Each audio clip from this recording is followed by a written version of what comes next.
It's My Nerd World, a Depeche Mode podcast. On this episode, I had an interesting moment driving into work this week when Barrel of a Gun was chosen through Shuffle on one of my playlists. And it sparked this rush of nostalgia and emotion. And I want to devote this episode this week to what I think is one of the most pivotal singles in the history of Depeche Mode and an absolute turning point for the band. I hope you enjoy it.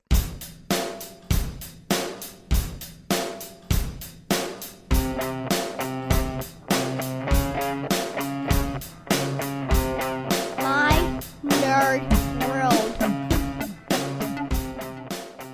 It is My Nerd World, the Depeche Mode podcast, and I am your host, Jon Justice. Thank you so much for checking out another episode. If this is your first time hearing the show or discovering the show, I would encourage you to go back and listen to previous episodes. It's been quite a while since I've done an episode of a Depeche Mode podcast. Haven't had a lot to cover since the release of the Blu-ray.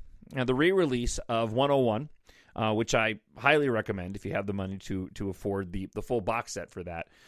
There hasn't been a lot going on. The only news to come out of the band, apart from Dave and his album Imposter with Soul Savers and the little mini tour and talk show rounds that he did, the only other news that I can share with you is a post that a Depeche Mode fan had put up where they ran into Andy Fletcher in London, I believe, and he made the comment that the band would be getting back together soon. Who knows when soon really means, though. I believe that other fans of the band have talked with other members of the band, and they have made similar comments, as I believe even Dave has made a comment that the band would be getting together at some point in the near future. We're certainly off of the cycle the band had been on of album, 4 years, new album tour. And what I find most interesting, especially with regard to what I want to talk about on the episode, is that this could be a rather interesting turning point at a band that is certainly closer to the end of its career than they are right at the beginning of their career at this point in time. You're probably like me. I hope we get at least another album from Depeche Mode, if not another couple albums. Dave certainly still seems to have what it takes to perform, obviously. I mean, they're not that old. But Dave's been through a lot, and we're going to talk a little bit about this. And, Martin Gore and Andy Fletcher all seem to be in good health as well. So I'm hoping that we get more Depeche Mode and that we get perhaps a departure from the blues rock that we've seen over the course of the past few albums. And for me personally, away from the political subject matter that we had on Spirit. Well, that was an album that I really, really liked upon first listen when it was released. It's not an album that's grown on me apart from a couple of tracks. I did go back and revisit Delta Machine recently, and it was one of those moments, and I know a lot of Depeche Mode fans like me have this, where you go and revisit an album that you haven't listened to in a while, and you hear it with brand new ears, and just really enjoyed listening to Delta Machine, and again, just kind of pulled it out of the blue. And actually, I take that back. I didn't pull it out of the blue. It's kind of Delta Machine that got me thinking about doing a podcast this week about Barrel of the Gun, so let me dive into it. I was driving into work earlier this week, and I have an older iPod that I keep attached to the stereo in my car. It's just filled with 1,000 some odd songs or whatever. And I just keep it on shuffle when there isn't anything in particular that I want to listen to, and I kind of just skip through until something lands for me. And up pops on my dashboard display Barrel of an Angel. Now you might be going, what in the world are you talking about? So when the promotion for Delta Machine started, for those that remember, the band put out a montage video in black and white for the upcoming Delta Machine release. At that point in time, I don't believe we had the title yet. And the montage included Angel from Delta Machine. So we got kind of a quasi-music video, and we heard our first content from that album. When I first heard it, by the way, attached to that montage, I thought it was a demo. I thought that the drums were entirely too sparse for it to have been. I'm like, oh, that's cool. They attached a demo of the song Angel they're working on, and we'll get the fully produced song on the album. And it turned out, no, to be the album version. That being said, I really, really do love that song. So, like a lot of fans, I work in radio. I have been for 26 years. I grabbed the video, and I pulled the audio down and dumped it into an MP3 file. I didn't do it, though. I had the producer of my show do it for me as a favor. Just because it came down in the middle of when the show was going on, I wanted to be able to put it in my phone on the drive home and listen to it. So he pulled it down. What's funny about that is that when he pulled the audio down, it had one channel missing. So I have a version of Angel where you have the and I would play the music on the show, but every time I do, I get dinged with the cease and desist order. So that, the it's only in one channel. Which I actually kind of dug. Anyways, for those that remember, previous releases prior to Delta Machine, the past couple of releases prior to Delta Machine, the band had been, when they were doing pre-promotion, they would release small 20 to 30 second samples of a handful of songs from the album. They did it on Delta Machine. They did it on Sounds of the Universe. And so this time around, they didn't do that. They actually gave us an entire song, even though it wasn't a single. I would, and I know a lot of other people did too, when we would get those samples of those albums, we would put them together as kind of a montage that we can listen to. And I can still hear, like, the montage for the tracks on Exciter. I can still hear that montage that I put together where I attached them all, looped some of them to make them kind of longer pieces. I still remember what that sounds like. Angel reminded me a lot of Barrel of a Gun. The intensity of Dave's voice in the song, the guitars in the song, it just really had this Barrel of a Gun vibe. So what I did was I went and I took Barrel of a Gun and I attached it to this version of Angel that I had that was missing one of the channels. I didn't know it at the time. And I retitled it kind of my own little remix of Barrel of an Angel. So as soon as Barrel of a Gun fades out, Barrel of an Angel pops in. Anyway, so Barrel of an Angel, Barrel of a Gun starts playing on the drive-in. And as I said at the top of the show, I suddenly I had just this rush of nostalgia, and the thoughts of this song came flooding into my head. And I just wanted to go down the road of the release of that single, and attach it to the state of the band and the fandom at that moment in time for Depeche Mode, because Barrel of a Gun really, again, as I said earlier, and as was Ultra, was a kind of a blip, a wholly Depeche Mode blip in their history. It's the way that whole project played out is very strange, but so was what was happening with the band prior to that. So Depeche Mode comes off of the past sort of 8 years or so, right? Well, no, actually less than that, right? So we had Violator coming out around 1990. And then about 4 years later, we have, in 93, 94, we get Songs of Faith and Devotion.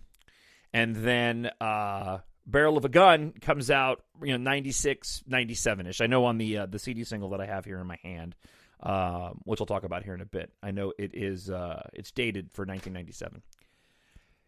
After Violator and Songs of Faith and Devotion, the fandom, we're kind of at the height of fandom at this point in time. Violator was a juggernaut. Depeche Mode comes out and follows it up with this departure from this amazing album of Violator with Songs of Faith and Devotion that really elevates the band even further, and I think solidifies a new portion of the fandom that found the band via Violator. For other individuals like myself, you go back to 84, 85, and the release of Shake the Disease and Catching Up With, there was a whole new group of fans that came out of Violator, having so many songs from that album go mainstream, starting with Personal Jesus and, of course, Enjoy the Silence, Policy of Truth. And then subsequently the tour. They come out with Songs of Faith and Devotion. Those new fans have gotten a little bit older now in the course of a few years, and the band's matured and butched up a little bit. Dave's got a goatee and long hair. He's doing heroin, and we have this massive, massive devotional tour that wrecks and splinters the band. We get Alan's departure. We get Dave gone, some overdose. And suddenly now, as fans and the height of fandom, we're all sitting back wondering, is Depeche Mode going to end up making music again? Alan's gone. What is this music going to sound like? We are back to when Vince Clarke left the band from the start. And at the height of their popularity, here's a band that's going down a road that so many other bands have gone down and lead singers have gone down. And a lot of us were sitting back going, was that it? Is that the end of this band that I love so dearly? And thank the good Lord Almighty, it wasn't. What emerged from all of this, heading into 96 and 97, was a band that decided that they were going to try to make music again. Dave still struggling with his addiction at the time. The loss of a major loss in Alan Wilder's departure. They bring in Tim Simonon, the producer who had worked with the band before, I believe during the Music for the Masses era, right? Did the remix of Strange Love. They bring in a producer who they don't work with afterwards, right? And I don't think there was any falling out. I think it was just because they decided to move on from that. And we hear that they're going to start making music again. And initially it was the band's going to get together, find out maybe, and we learned a lot about this after the album came out. I can't seem to recall how much of the making of the record we were aware of beforehand. I do seem to recall that there was something that came out that the band was getting together perhaps for an EP. If they could, put together an album, they would. But that might have been details that came out with the documentary and the album Ultra later on. Then we begin to hear word that, all right, they are making an album, and we're going to be getting a single soon. Now, of course, at that point in time, less likely for stuff to get leaked. The internet is there, but it's not, hasn't grown nearly to what it's grown to today. So at that point in time, really waiting to hear a new Depeche Mode song for the first time. For me, living in Southern California, the way you heard that Depeche Mode song first was by listening to K-Rock. K-Rock had debuted new Depeche Mode for at least a decade. And as a fan, that's where you waited and you listened every single hour with a tape deck and a tape recorder set nearby so that you can record the first time that it plays. And I will never, ever forget how many times, because K-Rock would do this for a lot of bands. It wasn't just Depeche Mode. But I'll never forget, so many times heading into a weekend and hearing, Jed the Fish say that he's going to be playing a brand new track from a popular artist, and you're waiting to hear it, and it's not Depeche Mode. Right? Such a disappointment. But we end up hearing for the first time on K-Rock, and I may be conflating these two. So if you could fill in the gaps, because it was, back in 96, 97, you can fill in the gaps here, I'd appreciate it. I know that Kevin and Bean had the band in studio, and they played a handful of songs from Ultra. I know they played Useless. I know they played Barrel of a Gun, Sister of Night, and I think It's No Good. Because I remember recording it and having the cassette tape and how just excited I was as a fan that I had that many new tracks from Depeche Mode off of one visit to K-Rock. I want to say, though, that the release and the airing of Barrel of a Gun took place before that.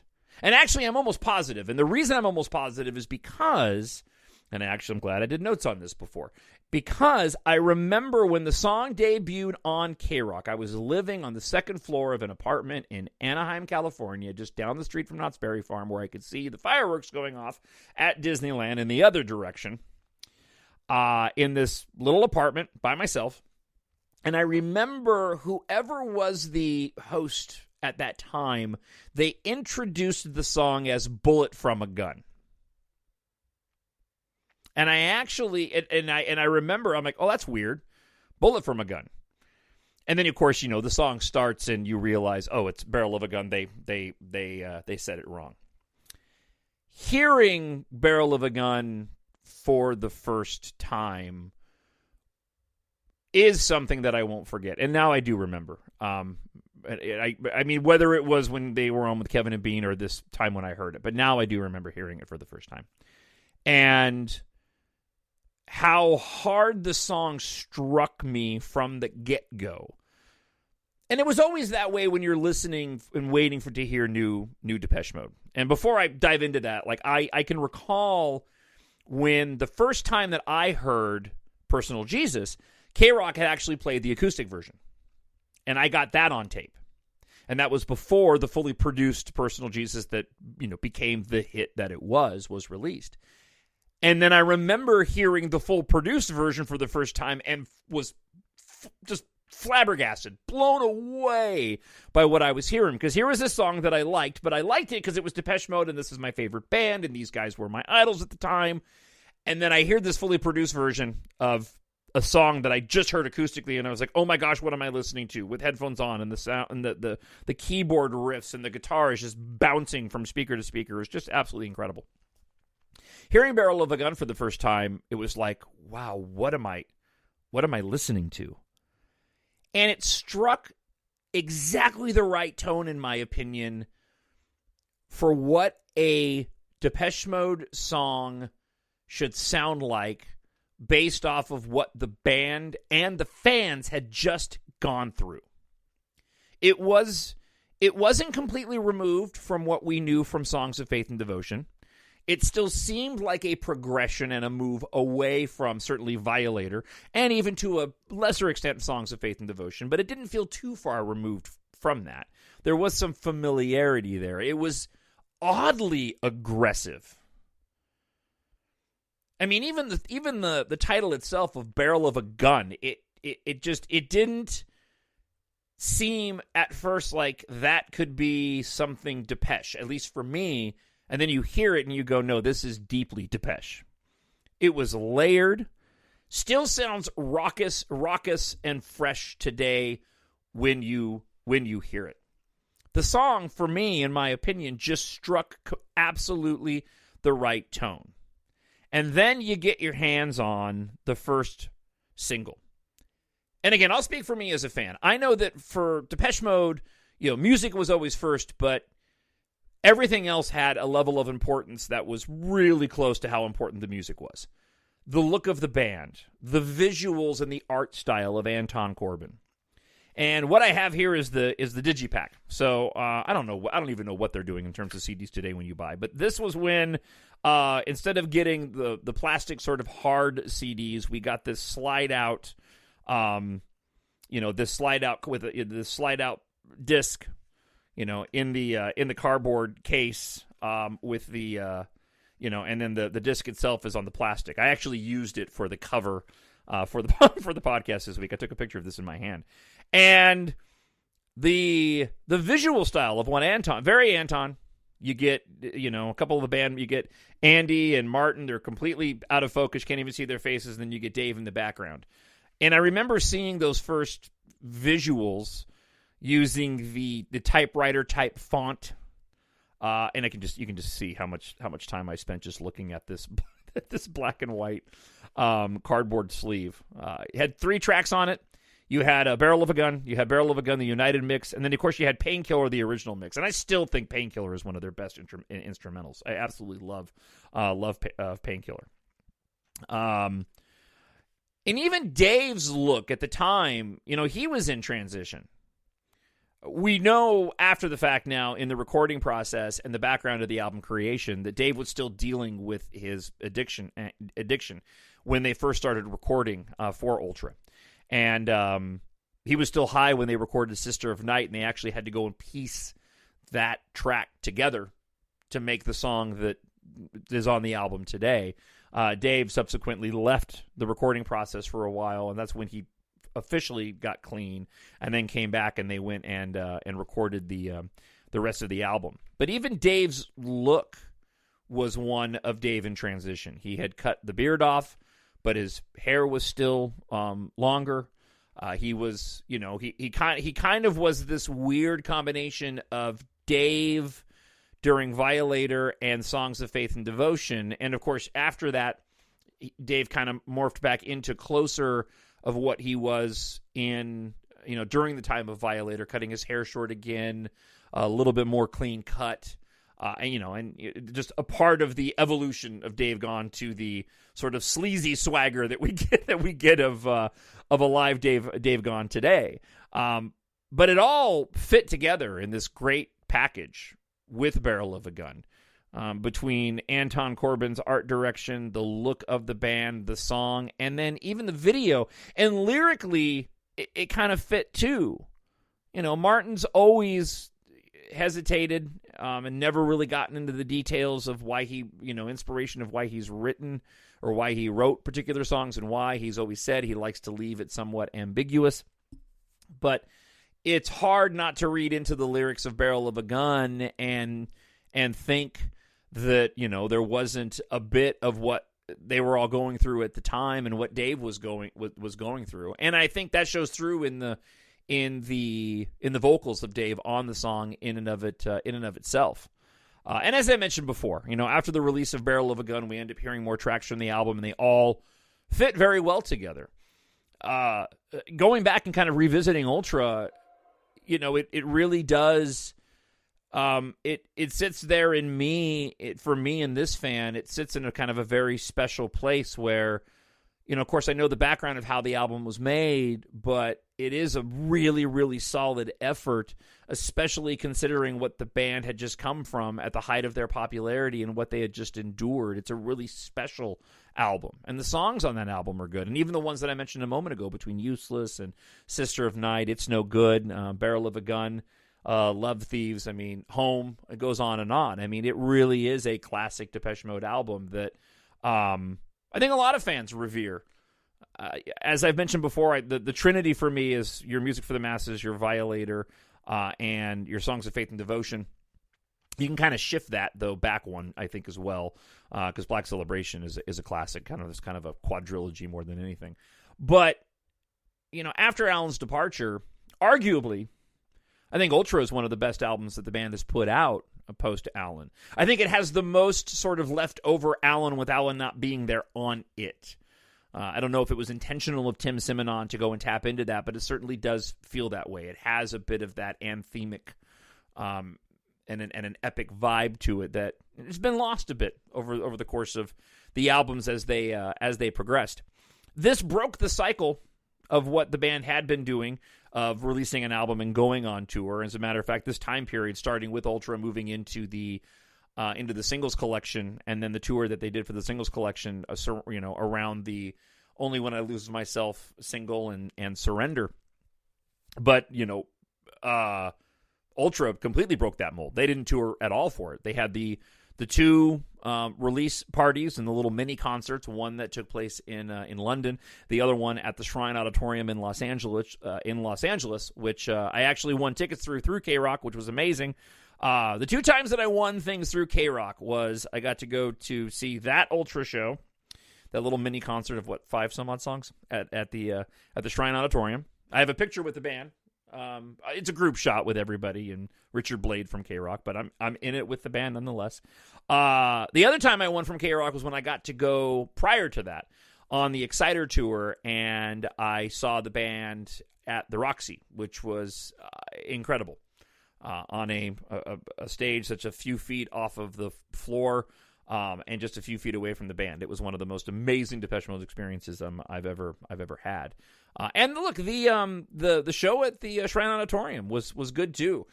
And that was another one of those moments where we hadn't seen Dave perform live, and I remember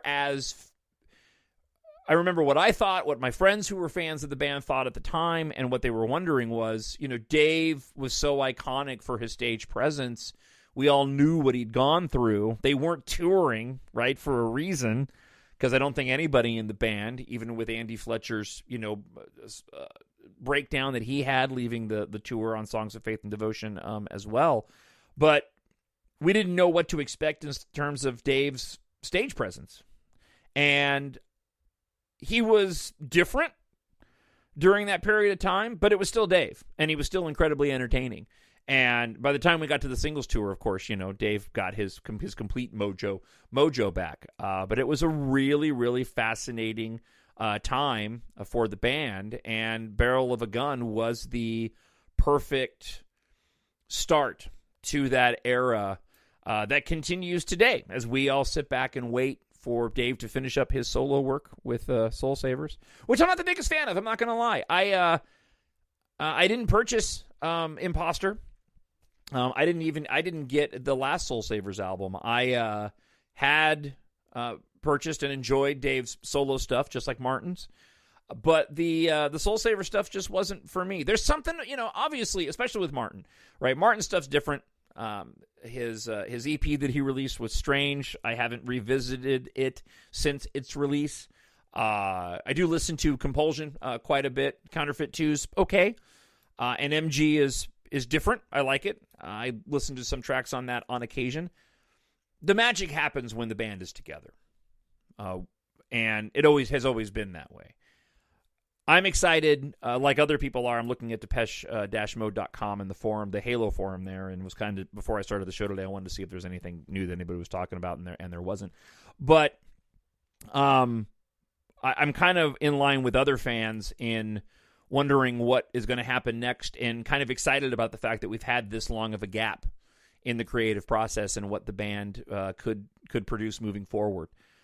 I don't necessarily need something that sounds like Depeche Mode of old, but I would personally like to see them move away from a bit, as I mentioned earlier, of the real heavy blues electronic. I know it's always been a part of Depeche Mode, going back to even like Violator time, right? That's always the bluesy aspect of the band has certainly taken hold over the course of the past 10 years, but it was there before. I'm not saying that it's anything new, but I'd like to see something a little bit more electronic from the band, and lyrically something closer to what we've seen before, and like I said, personally less political, but that's just me.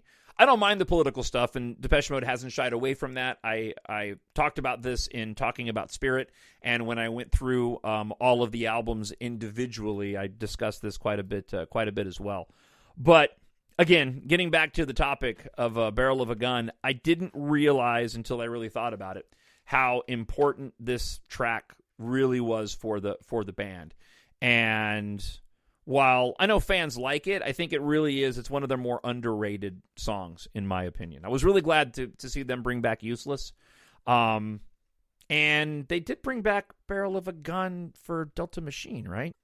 Yeah, I knew that was right. Yeah, they did bring back Barrel of a Gun for the Delta Machine tour. I always loved Barrel of a Gun live. There's something about Martin's guitar work on the live versions of Barrel of a Gun that I just absolutely love, especially the live tracks that we got from those two mini concerts that were promoting the release of the album. I absolutely love those. I would love to hear from you. I know that it's been quite a long time since I've recorded a Depeche Mode podcast, but if you have ideas for topics or questions or things you'd like me to discuss on the show, I'm more than happy to do more episodes. There just hasn't been a lot going on, and I kind of completed my little project of going album by album and sharing my thoughts. For those that liked it, cool. For those that didn't, sorry.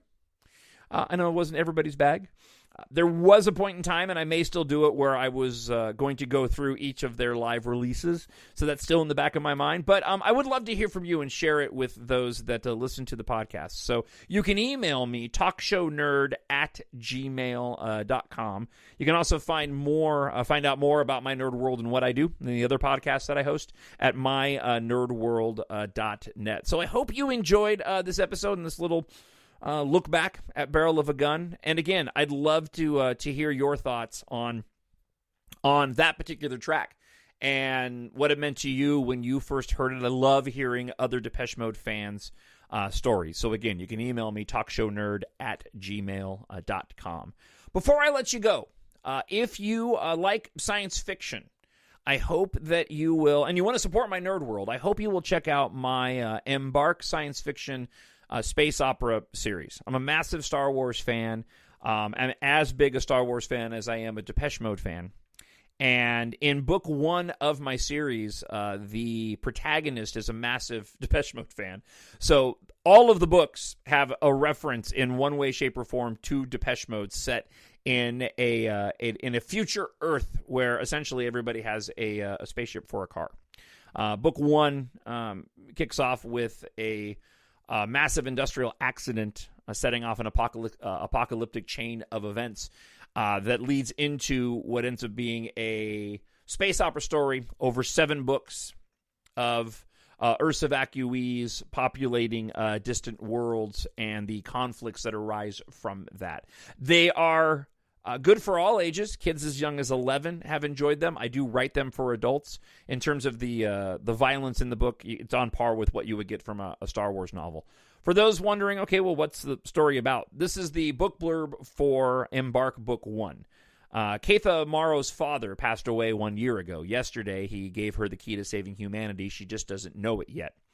When Katha uncovers a cryptic message left behind by her late aerospace engineer father, with the help of fellow pilot Taft Guardia, she makes a shocking discovery. Her excitement quickly turns to fear when they learn that an industrial accident inside the largest civilian and military spacecraft factory has set off an apocalyptic chain of events. As war erupts during the global evacuation, Katha realizes the significance of what she's found, and so does the enemy. Interstellar travel isn't what she imagined, as Katha and Taft are being hunted for the power in their possession.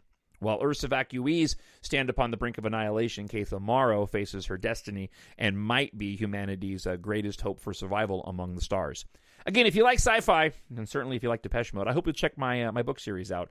You can get EMBARK Book 1 now in ebook for just 99 cents. It's also available in paperback, hardcover, and audiobook narrated by me. Again, written for adults, but great for ages 11 plus. You can check the books out at mynerdworld.net or just go to amazon.com and search for Jon, Jon Justice, and EMBARK. And take off on a fantastic space opera adventure that I'm sure that you will enjoy.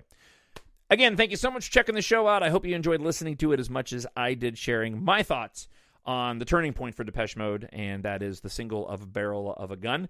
And I look forward to hearing from you in the future, and hopefully more podcasts down the line. Have yourself a fantastic week, and I hope wherever you are happy, and you are healthy, and you are safe. Talk to you later. Bye.